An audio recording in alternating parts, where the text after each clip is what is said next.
Good evening, I'm Jeff Glor. We're going to begin with fast-moving developments in the investigation into alleged payoffs ahead of the 2016 election.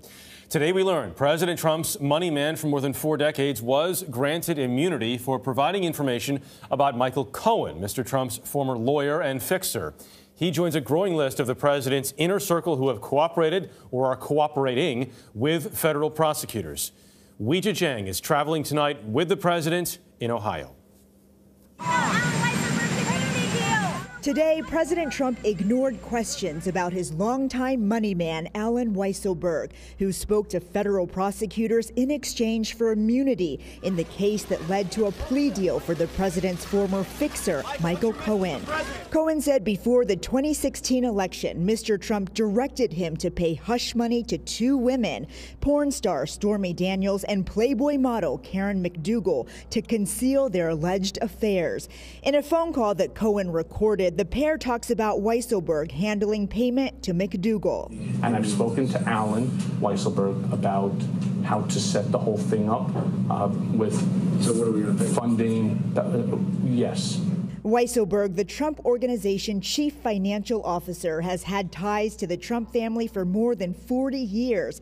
He worked for the president's father, reportedly helped prepare the president's tax returns, and oversees the family trust. He even appeared on an early episode of Mr. Trump's TV show, The Apprentice. And you think George is tough? Wait till you see Alan. In his book, Think Like a Billionaire, Mr. Trump described Weisselberg as someone who knows how to get things done.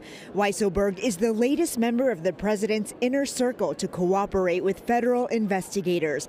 David Pecker, the CEO of the National Enquirer, was granted immunity for testimony about his role in the payment, also referenced in that Trump-Cohen call.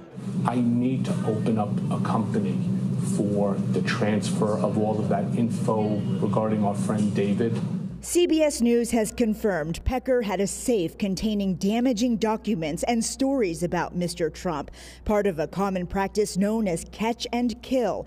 Tabloids often pay for stories but never publish them in order to protect the subject. And earlier this week, the president's former campaign chairman, Paul Manafort, was convicted on 8 counts. A defiant president defended Manafort but disparaged those who turn against him. This whole thing about flipping, they call it. I know all about flipping. It almost ought to be outlawed. And Weijia joins us now live from Columbus, Ohio, where President Trump is addressing the state GOP dinner right now. You hear him in the background.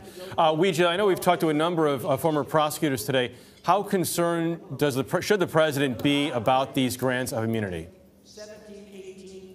Well, all the federal former prosecutors we spoke with say that these are troubling signs for President Trump, that not only special counsel Robert Mueller, but other federal investigators are zeroing in on the president's possible role in committing crimes. But the White House says there's nothing to worry about because he did nothing wrong. Jeff? All right, Weijia's in Ohio for us tonight. Weijia, thank you.